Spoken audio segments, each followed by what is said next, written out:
A rather large amount of leaks have come out for the upcoming Chaos Codex, which goes up for pre-order this Saturday, so it may actually be today when this video actually goes live. But over the course of this coming week, we are going to be taking a look at the detachments which are in this new book. There is a lot of them, and some of them do seem to be quite potent, with a load of abilities and rules for you Chaos players to take advantage of. But the one I wanted to look at today, the one I want to start with, is this one. I think this one is going to be incredibly solid. It is going to allow you to make a really durable, harder to shift Chaos force. It is the Iron Warriors Resilient Siegecraft Focused Detachment, which is called the Fellhammer Siege-Host. And what this one does at its core is bring a mini version of the old favourite transhuman physiology back. So yes, the detachment rule, which is called Iron Fortitude, seems rather strong. It affects all of your Heretic Astartes units, but not your damned units. So that is things like your cultists and your traitor guardsmen and generally the squishier things. But all of your other units, your Chaos Marines, your Terminators, your bikes, your vehicles, basically everything else in the book will benefit from this. And what this means is that when a ranged attack targets one of your units, if the strength of the attack is higher than your unit's toughness, the enemy has to subtract 1 from the wound roll. So this isn't going to mean they're always wounding on 4s like old Transhuman was, but what it does mean is that nothing will ever wound you on 2s, it will at best be on 3s. Heavy bolters, assault cannons and all that sort of weaponry will be wounding your regular marines on 4s rather than 3s, and even things like multi-melters will now be wounding your marines on 3s rather than 2s, so it is a rather big boost to your durability. And when it comes to things like your vehicles, all those big scary anti-armor weapons like las cannons, demolisher cannons and laser destroyers, they will now be wounding you on 4s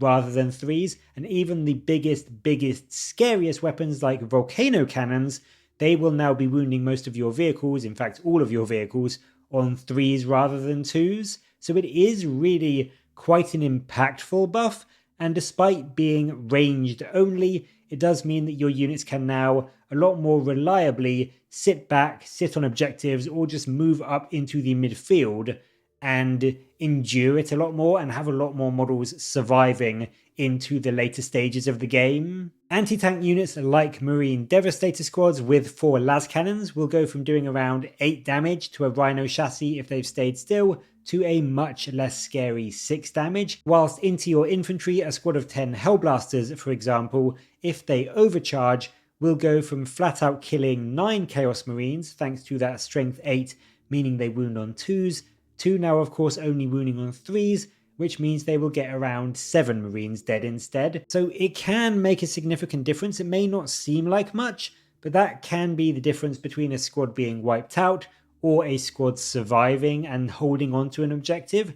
And when you factor in things like cover, as well as a few of the stratagems that we will see in just a bit, it really can make your units surprisingly resilient against incoming fire. The detachment also offers you a fairly decent selection of enhancements. There are 4 as usual, and I would say at least 3 of them are somewhat useful. The Bastion plate is for a Chaos Lord only, except for those with a jump pack, and it gives you a very nice, simple, but very powerful, once per battle round, change a damage characteristic of an attack to 0.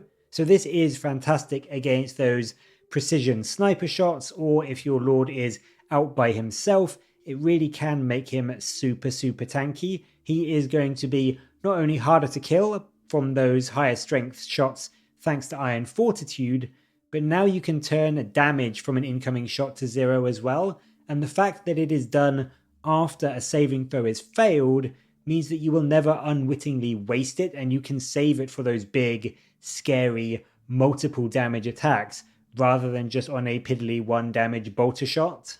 Warp Tracer is up next, and that is on any Astartes model, and it lets you in your shooting phase, after he has shot an enemy unit, select one of the units that your Lord has hit, and until the end of the phase, they no longer get the benefit of cover. So if you shoot with your Lord first, you can then make it much easier for the rest of your army to get some really solid ranged damage into that unit. It can, in some cases, if you line it up right, be the equivalent of giving pretty much your entire army +1 AP on their weapons into that unit, so it can be a really strong buff to bring, and it's also quite easy to get off because all your Lord has to do is hit an enemy unit with a shooting attack, so you can pretty much always rely on getting that buff, or that debuff should I say, onto a key enemy unit that's in cover.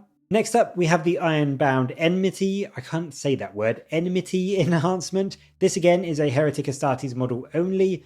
This one is one that affects only the bearer. So unlike other enhancements that are a bit more all-encompassing, you might not think this one is the most amazing. I always have a bit of a, is it worth it when you have an enhancement that only affects the bearer?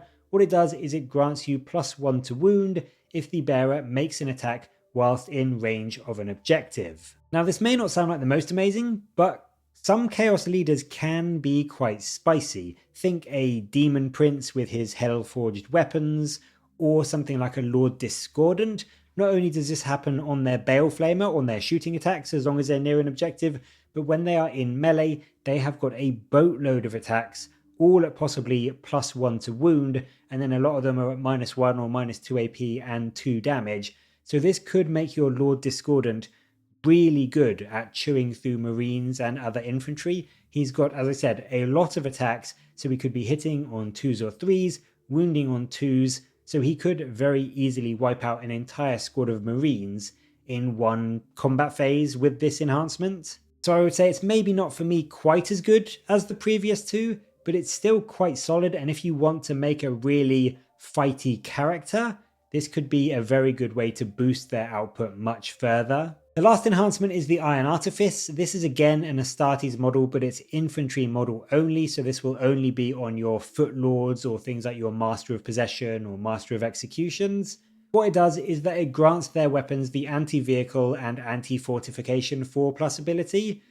Now I personally would say this is the worst of the bunch. Anti-vehicle 4+ isn't a bad rule, but I personally would most of the time just prefer the +1 to wound, I think, even if it is only near objectives. I just don't think it combos super well with any of the foot leaders that Chaos can take, except for the Master of Executions, where I think it does actually have some play. The Master of Executions has an axe which is strength 7, -2 AP and 2 damage, but crucially, it has devastating wounds.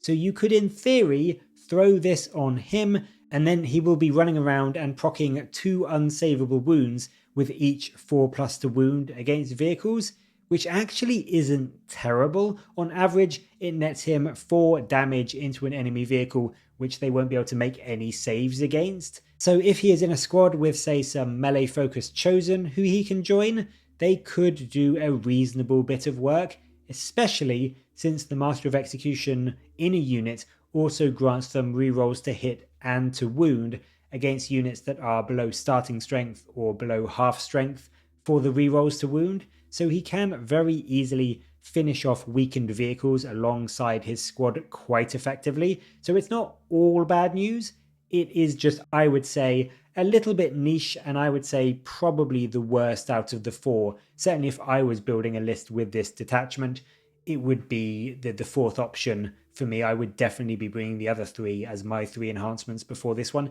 unless I really knew that I wanted it on my Master of Executions and I had a plan for him. Of course, on top of that, we also have the 6 stratagems which make up this detachment, and these are all rather good as well, I think. There are 3 battle tactic, 2 strategic ploy, and 1 epic deed stratagem, and they are all also a nice cheap 1 command point. So you can definitely get a good lot of use out of them over the course of a game. Persistent Assailants is the first up. You use this in the fight phase and you select 1 Astartes unit from your army, and then until the end of the phase you can reroll your hit rolls. If your unit is below half strength, you can also reroll wounds. Now just flat rerolling hit rolls for 1 CP is, I think, already fairly solid, especially on tougher, punchier units like Terminators with their power fists, but then rerolling wounds is incredibly solid as well.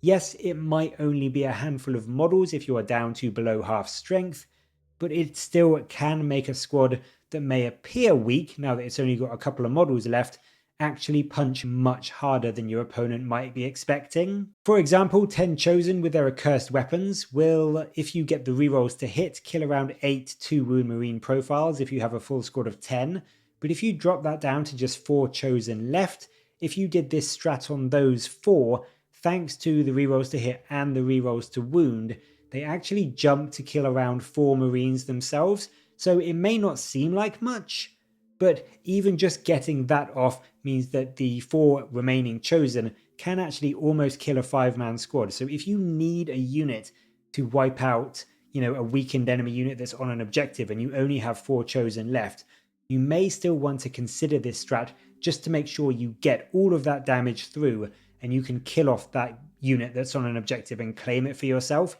So I do think for 1 CP, it's very, very worth it. Even if you just use it for the rerolls to hit, I think it's good, but using it on a weakened squad for the rerolls to wound can definitely bring them back up to some decent damage output, even when they are on their last legs. Point blank destruction is our next battle tactic. This is a shooting phase stratagem, and you choose a unit which is in engagement range of an enemy, and their weapons, excluding blast weapons, gain the pistol ability.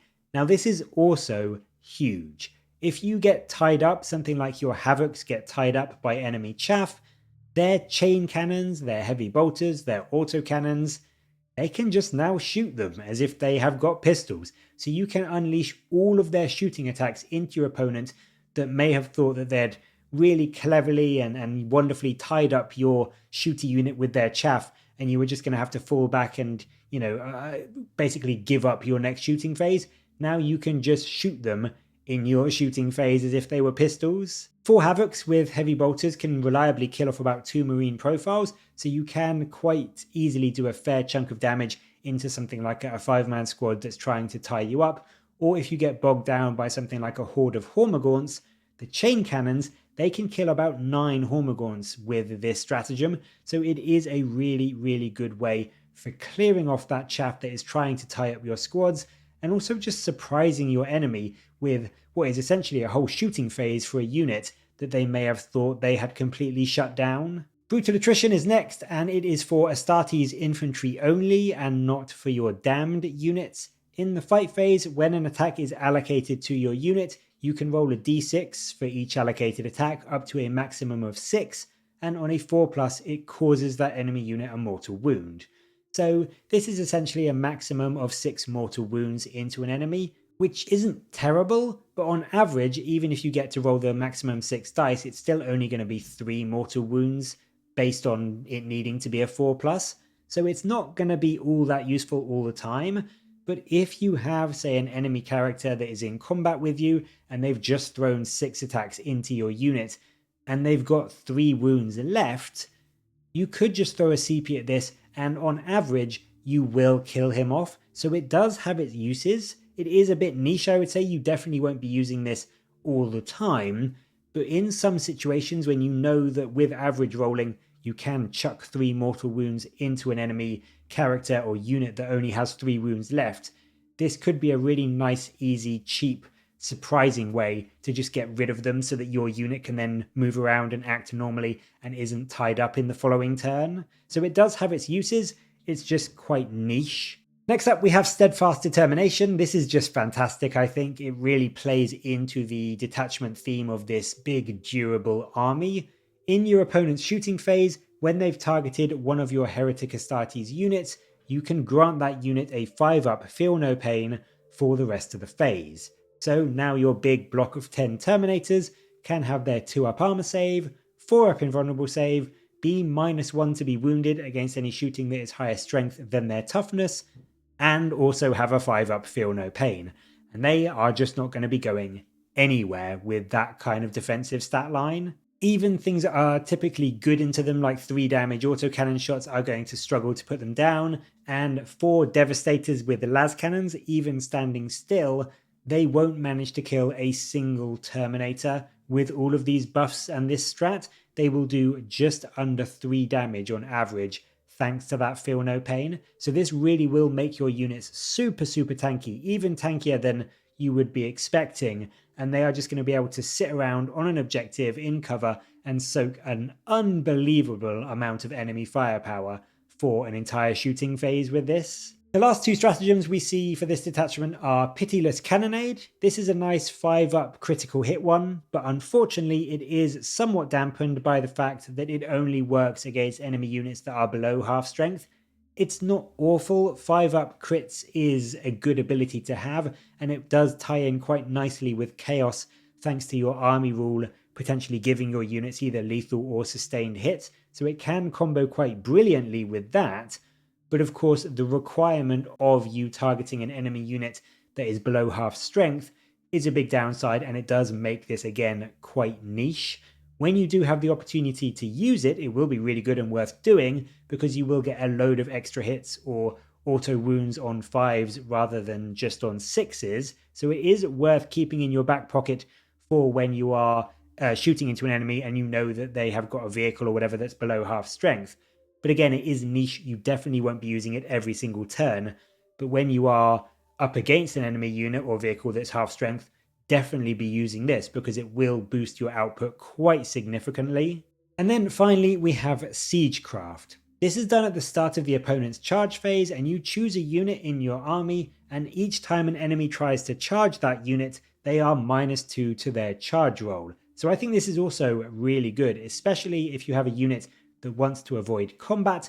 It will turn your opponent's average charge roll from 7 to just 5. So it can make it much more difficult for the enemy to actually get into melee with you, and it means that even if they have maneuvered themselves so they are just outside an inch to get a guaranteed charge, you can now still make it so they can technically fail if they roll a double one. That's not likely, but like in a worst case last ditch scenario, you could make it so there is at least a chance they will fail a charge you really don't want them to make. It's not always going to be useful. There are some armies where they're never going to charge you anyway, so you definitely won't be making use of this every single game. But -2 to charge rolls can be a big deal for certain melee-focused armies. Things like World Eaters or Orcs, where they really want to get a lot of stuff into your lines and into your units and love getting charges off, it will make it much more difficult for them to reliably hit combat with your battle lines, or at the very least, it will potentially force them to spend a command point to re-roll it.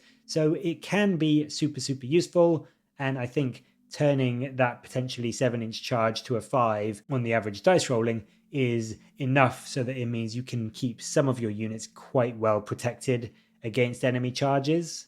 All in all, I have to say I am a big fan of this detachment. I love the idea of a load of big, chunky Terminators and vehicles and Obliterators and that sort of thing, just moving up the lines, weathering all of your opponent's firepower before unleashing some terrifying shooting of their own. And then even when the enemy is trying to lock you down in combat, you can just make it much harder for them to reach combat with Siegecraft, or if they do get into combat with you, with point-blank destruction, you can just shoot them as if your weapons were pistols and just really punish them for actually getting into melee with you. So I would say this is maybe not the most powerful Chaos Detachment that the Codex has, but if you like big chunky bricks of infantry and big armoured vehicles that just won't shift and just won't die, this could be a detachment that you will want to try out in the new book.